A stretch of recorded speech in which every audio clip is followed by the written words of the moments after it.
Superfoods are everywhere. On the internet, on TV, in supermarkets.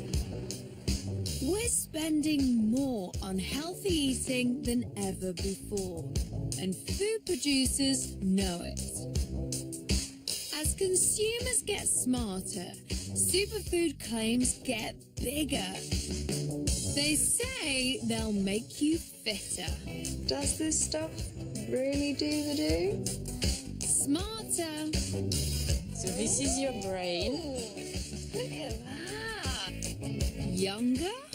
Do you mind if I ask you how old you are? 47. We're bombarded by words like antioxidants, phytochemicals, flavonols. But what does it all mean?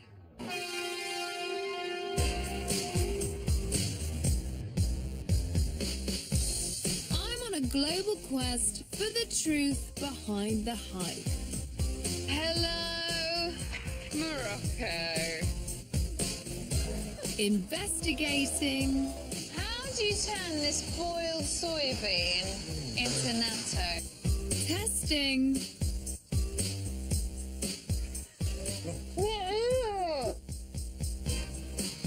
And participating in the latest cutting-edge science. That's my liver, gosh. It's time Ooh. to put superfoods under the microscope. Do you think this is a superfood? To help you decide if they really are super.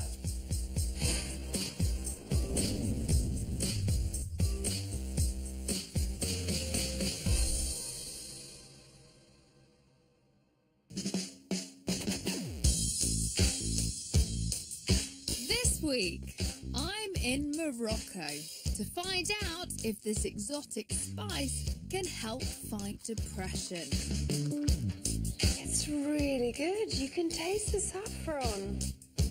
Will the Ethiopian grain teff give me a boost to go the extra mile? Easiest hours running in my life. First, we drink 2 billion cups across the world every day. It's coffee. Giving up coffee is often part of a health kick, but does it deserve its age-old bad reputation? New research suggests not, with studies revealing that coffee could actually protect against liver disease.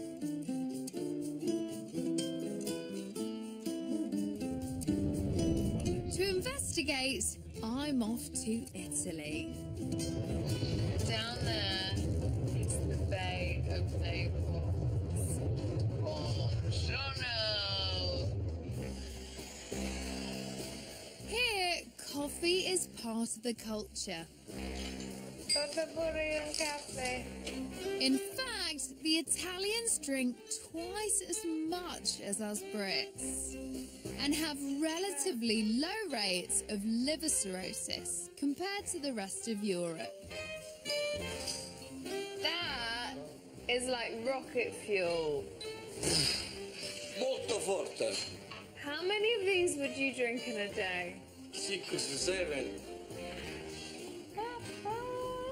It's normal for us, Neapolitan in particular. Is a day without coffee a bad day? È un bruttissimo giorno. Espresso, few sugar, no milk, and that's the best one. Come on. Boy! Clearly, coffee is a big part of life here in Italy. I mean, the people I've spoken to are drinking 4, 5, 6 espressos a day. But is it good for the liver? I need to speak to a scientist. Naples University is leading the way with cutting-edge research into coffee's effect on the liver. Oh, Filomena? Sì, ciao. Buongiorno. Buongiorno. Kate. Professor Filomena Morisco has been studying the digestive system and liver for nearly 30 years. This sounds like a bit of a tough question, but where exactly is my liver? Here. Is that high? Yes, it's the high part. Is it? Before Filomena reveals coffee's potential perks for the liver, she's going to show me what state mine's in with an ultrasound.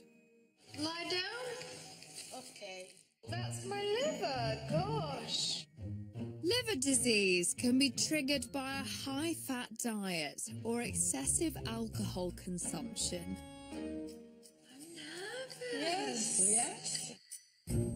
I don't eat much fat, but over the years I may have had 1 or 2 pints too many. How is it looking? No signs of liver disease. Sure about that? Yes. Luckily, my scan's healthy, and there's no sign of liver damage like in this image. But could drinking coffee really prevent this from happening? Filomena has evidence to suggest that it might. So what have we got here? These are 2 livers of rats. This is an healthy liver, and this is a fatty liver.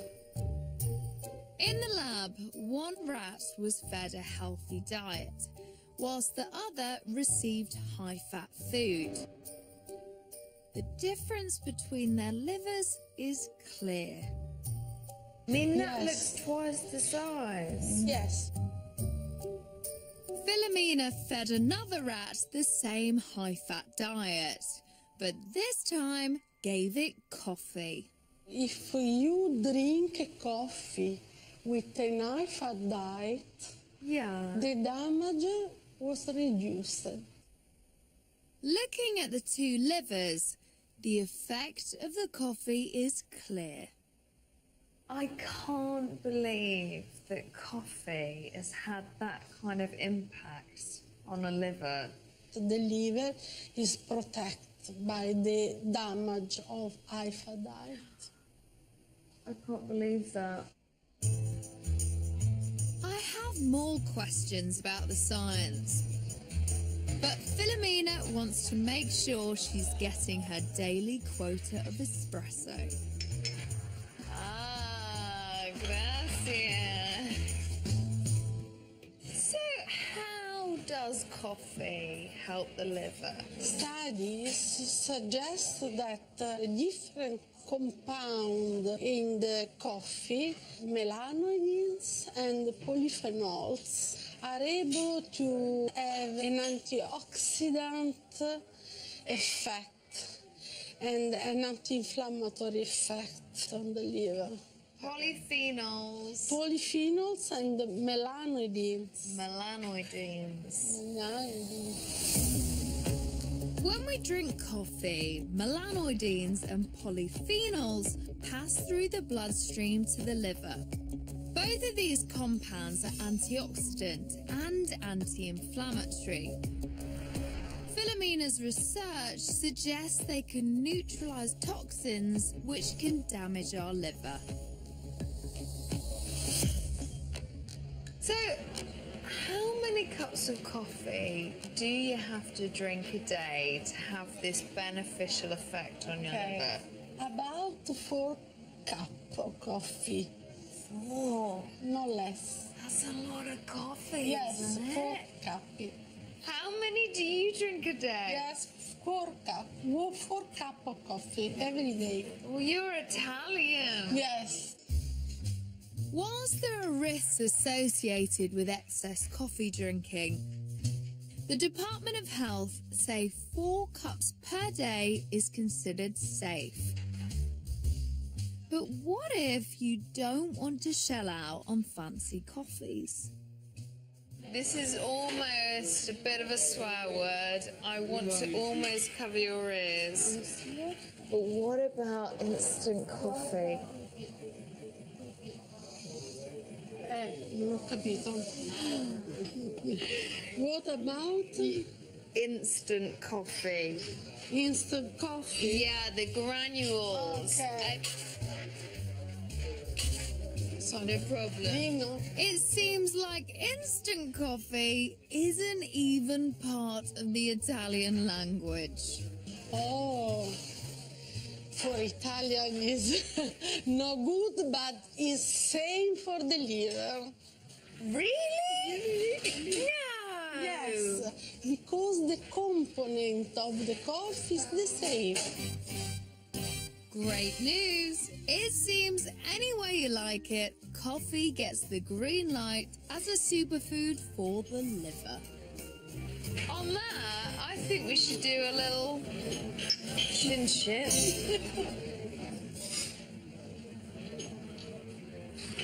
Blimey, it's too strong for me. If 4 cups of coffee sounds a little strong and you want to avoid the caffeine shakes, you can. Even drinking decaf coffee has the same benefits for your liver.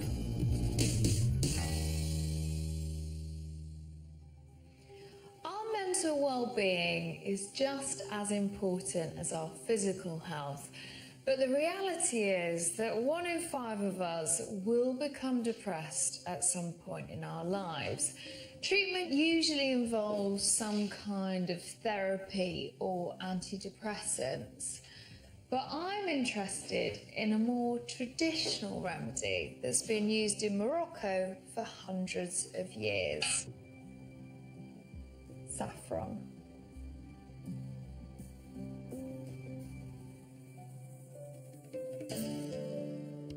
Saffron comes from the saffron crocus flower.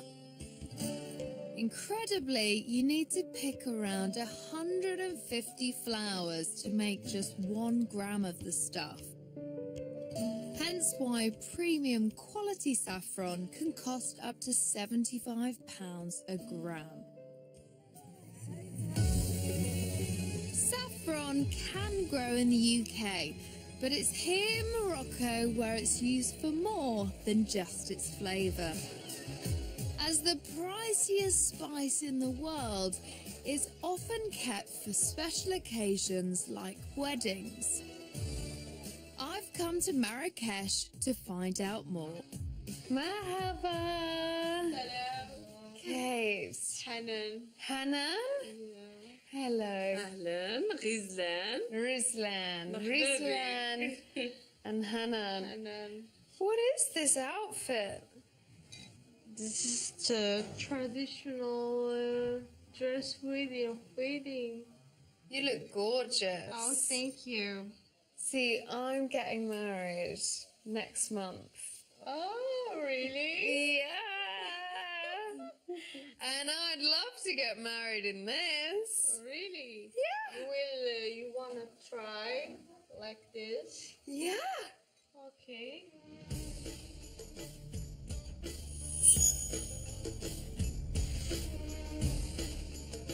Now she will put saffron in your face. You put saffron on the face. Yeah. Why do you do that? Ça donne la différence entre la mariée et les autres invités. The saffron identifies the bride. Yeah, exactly. But saffron's not just a face paint.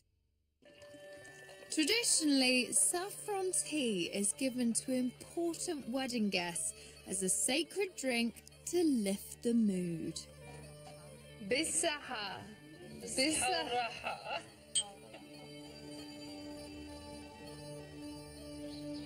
How did you find this? It's really good. You can taste the saffron. Really? Yeah. Bisaha. It's got me feeling quite lightheaded. But to find out if saffron really is a mood lifter, I'm going to the local herbalist. Oh, hello! How are you? Wow, look at this! Incredible! So, as a herbalist, how do you use saffron? We use it for the people who has like weak memory, weak circulation, and also the important one is aphrodisiac. Really? Yeah. So if I take this at night? Yeah, exactly. You take 3 of these to have explosive night. It'll get you going. Yes. And also we use it for the cases depression. Really? This is what I learned from my grandfather and my father. So you're from a generation of herbalists, and as far as you're concerned, you think that saffron can help with depression? Yes. Just 2 or 3 steamings and you put in the hot milk and you drink it and you feel good. Right, well, on that, I might just head off with this bag of saffron if that's all right. Okay. No problem. All right, thanks for that. Thanks for that, mate. Thanks. Thanks. Thanks. Stay here, but without the bag, please. Coming up, I share a cup of saffron tea with a man down under. Come on here. You got one too. Great. And I run a mile, or 26, to find out if Ethiopian grain teff is a superfood for marathon runners. That was the hardest thing I've ever done in my life.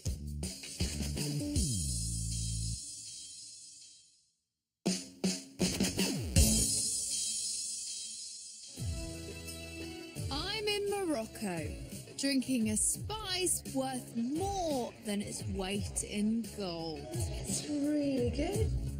I've been told saffron can help people who suffer from depression. But to hear the latest scientific research, I'm calling on a clinical psychologist. Problem is, he's in Australia. Hi, Adrian. Hi, how you going? Good. I've got myself a saffron tea and a Skype date with Dr. Adrian Lepresti from Murdoch University in Perth. So it's saffron. Is it really an antidepressant? There's quite a few studies that compared saffron with pharmaceutical antidepressants, and the effects are extremely similar. Gosh, that's Absolutely no astonishing. difference. No difference. So as effective as prescription antidepressants? Absolutely. That's incredible. Except less side effects with saffron. Wow. Adrian's study followed 2 groups of clinically depressed patients.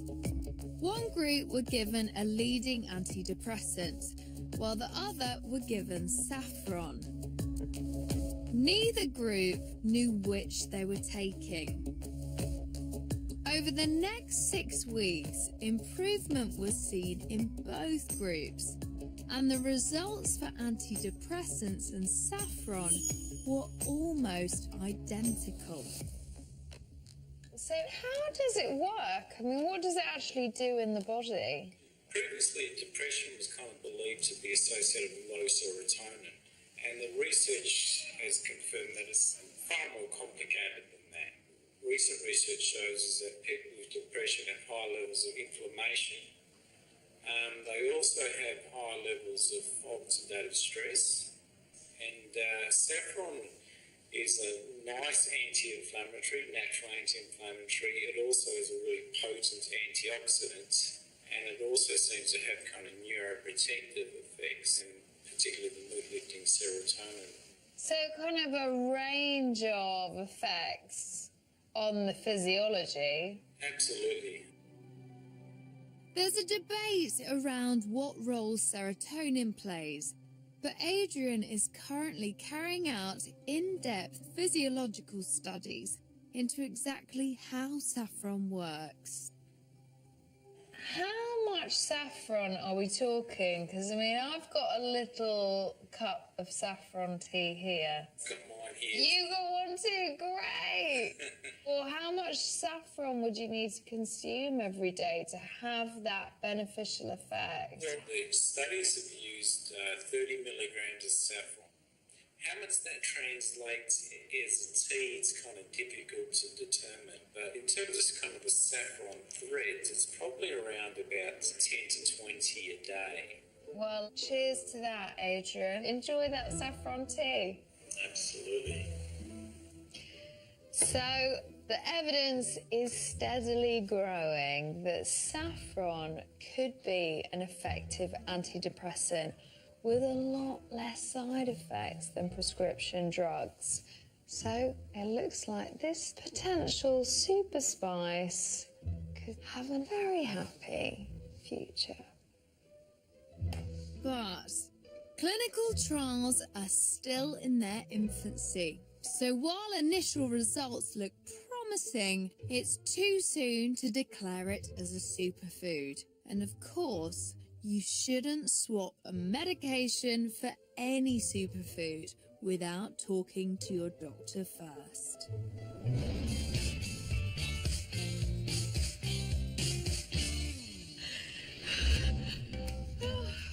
I'm running the London Marathon this year, so I'll be training intensively over the next couple of months. Now, I want to know that I'm getting the right minerals and nutrients in my diet, so I'm having a blood test. How do those look to you? Like a good red wine. Fingers crossed, let's wait and see. So, I've got my blood test results back, and it turns out that my iron levels are really pretty low. They are below the normal range. And with the marathon just 6 weeks away, I've got to do something about it. We all need iron to make red blood cells. Iron is an essential part of hemoglobin, the protein inside red blood cells that binds to oxygen. The red blood cells then carry that oxygen around the body. Everything from our brains to our immune systems need oxygen to function properly. Iron is especially important for athletes as intensive training can deplete iron stores in the body. All athletes, but in particular female athletes, have higher iron requirements than non-athletes. There are many foods that can top up your iron levels, like spinach, beans, eggs, and oily fish. But I've heard there's a grain that comes from Ethiopia that could be a superfood for iron. For some advice, I'm meeting Ethiopian-born Birhan Dagne. Oh, Bian! A champion long-distance runner who's also had problems with her iron levels. Should we get running? Yeah, let's go. Okay, right, let's go. Birhan is taking me to a restaurant which serves the food of our childhood. And diet may be part of the reason Ethiopia is a country without an iron deficiency problem. Oh my goodness, what is under that? This is called injera in Ethiopia. Injera is our main food. It's every day, lunch and dinner is injera, always. Over 6 million Ethiopian farmers grow the ancient grain that injera is made from, teff, and everyone eats it. Oh, that is too good, isn't it? Teff contains nearly 3 times more iron per gram than spinach. When Beerhan moved to the UK 20 years ago, her diet changed and it affected her training. I feel a bit tired and dizzy. I found out my iron levels down. So when I was asking friends, they told me maybe because of you miss injera, F injera, that is more iron in it. When I go to Ethiopia, I make sure I had F injera and come back with my full of iron. Really? So that was all it takes? Just a little break back in Ethiopia? And your iron levels absolutely normal? Yeah, always, yeah. That is Popeye's dream right there, isn't it? Low blood iron is not unusual. In the UK, 1 in 5 women are iron deficient. Amongst female runners, the figure rises to a shocking 3 in 5. To try and boost my iron, I'm going to be eating teff every day for 5 weeks as I train for the marathon. Teff is a grain, but you can buy it as bread, flakes, and even milk. It's available at health food stores and some major supermarkets. Whilst filming around the world, I'm going to have to get creative. Teff porridge, teff bread, teff sprinkles. It's going to be tough. It is breakfast time on the Mekong, and breakfast time only means one thing for me these days. Teff. I'm in Tokyo. I've just run 12 miles.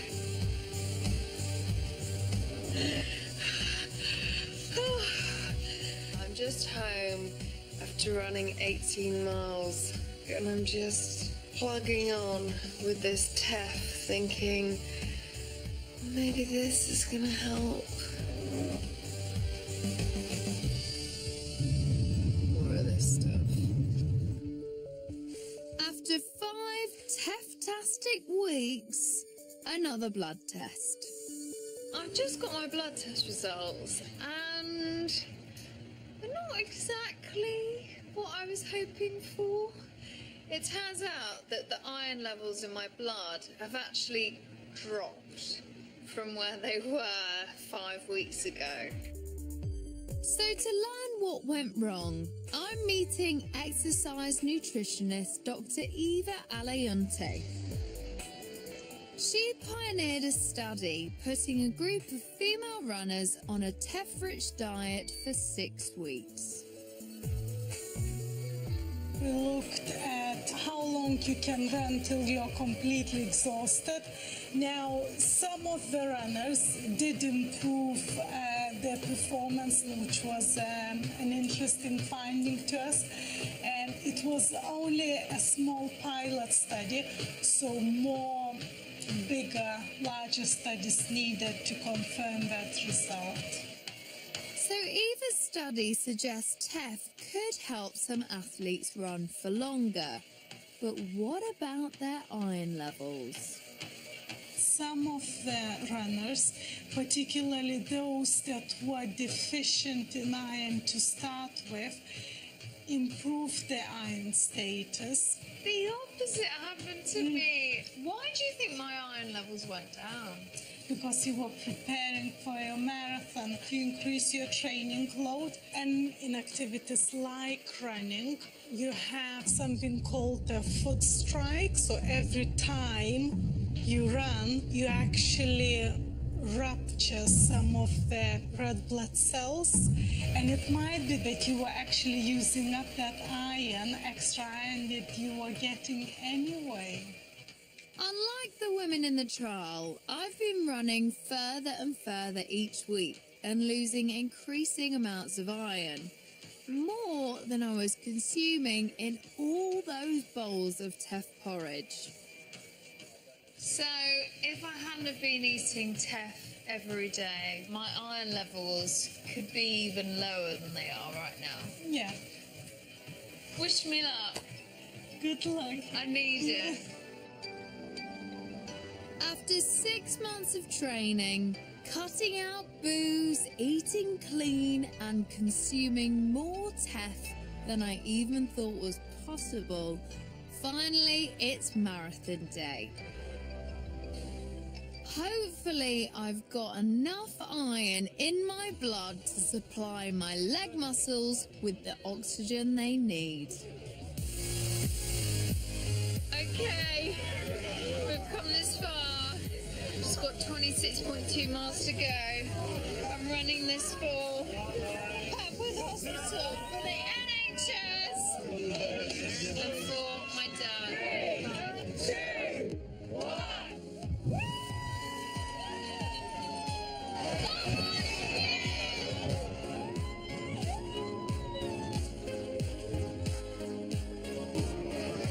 Been running for an hour now. Easiest hours running in my life.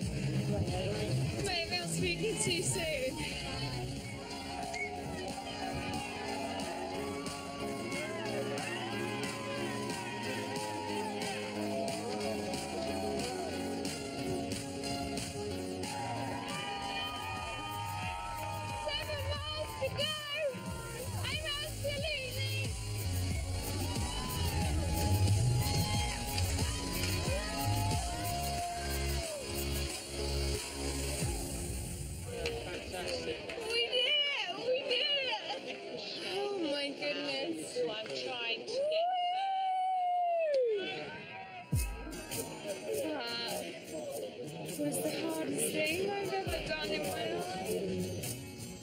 Thank goodness my iron levels weren't even lower.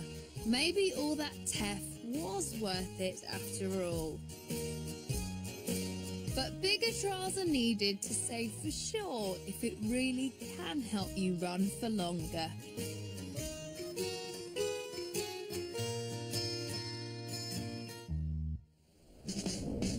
Next time, I'm in Japan to get the skinny on whether seaweed can help you lose weight.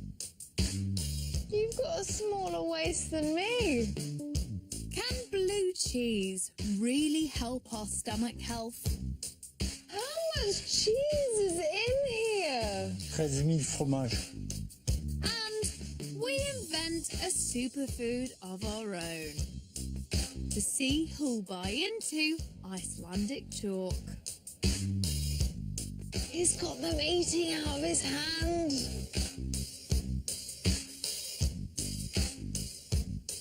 So, kids with know-how tomorrow night. Brilliant brains battle it out for the ultimate accolade. The hunt for this year's child genius starts tomorrow at 8. Next tonight, though, well, they were called legal highs, but does that make them safe? Clocking on for another shift in 999. What's your emergency?